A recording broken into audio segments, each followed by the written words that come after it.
Alors nous avons vu 4 principes importants pour construire les perspectives, mais maintenant il est important de les vérifier, puisqu'après tout, la façon scientifique de faire les choses, c'est de découvrir, un axiome et puis après de vérifier si la théorie est bonne sur des exemples. Prenons cette première photo, ça tombe bien, j'ai déjà des traits au sol que je n'ai qu'à suivre. On va faire celui-ci, on va faire celui-là.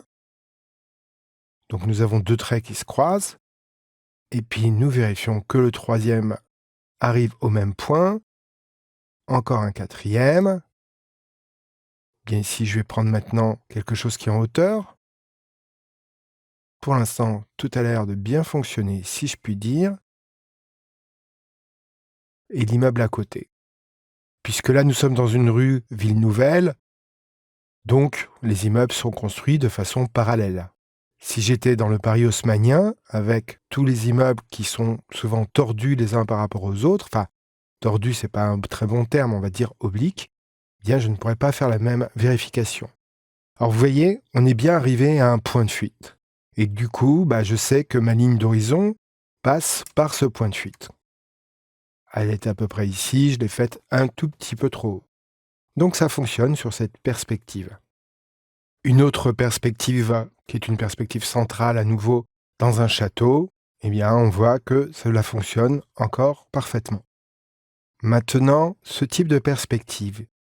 Ici, j'ai des traits. Pour faire ce trait-là, en fait, je suis parti d'une petite partie de la photo. C'est comme pour cet immeuble. J'ai un bout de l'immeuble et je continue l'oblique. Là, le point de fuite n'est pas sur la photo. Rien d'étonnant.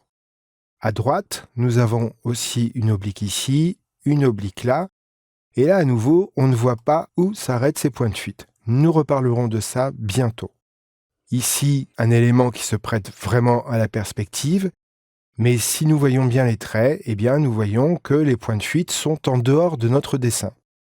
Même chose pour cette photo. Réellement, faites cet exercice. Prenez des photos.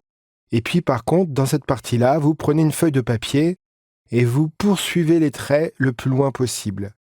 Quand vous ferez cet exercice, vous verrez que des fois, eh bien, vous n'arrivez pas vraiment à un point de fuite, mais plutôt à une zone, c'est-à-dire que vous avez un ensemble de traits, un petit peu comme ça, qui se présentent. Alors, vous allez me dire, donc c'est pas tout à fait vrai, cette histoire de point de fuite. Oui, sauf qu'il faut vraiment placer les traits de façon parfaite, et puis, plus le trait que vous allez choisir est petit, plus votre marge d'imprécision va être grande. Par exemple, si je prends ce tout petit bout, et si je veux le prolonger, eh bien, il suffit que je descende un peu trop, et je vais dire, mais ça fonctionne pas. Et puis, je ne peux pas vraiment voir quelque chose avec juste une petite dimension comme ça. Mais faites cet exercice, surtout si vous avez des problèmes avec la perspective, parce que ça va faire rentrer cette connaissance dans votre cerveau. Une vue de Venise, et là, c'est intéressant, puisque à nouveau, nous avons un point de fuite qui se situe sur la droite et que nous ne voyons pas. Mais les immeubles, quand on fait les verticales, eh bien, on voit que les verticales ne sont pas verticales, elles sont obliques. Et on dirait bien qu'on a aussi un point de fuite vers le haut. Sur cette photo, c'est encore plus frappant. Ces immeubles semblent presque pyramidaux. Eh bien, nous allons voir que, en effet, pour un volume, nous pouvons avoir un point de fuite sur la gauche, un point de fuite sur la droite, et un point de fuite qui se situe en haut ou bien en bas. Nous avons donc vérifié sur des photos que les notions de point de fuite et de ligne d'horizon existaient bien.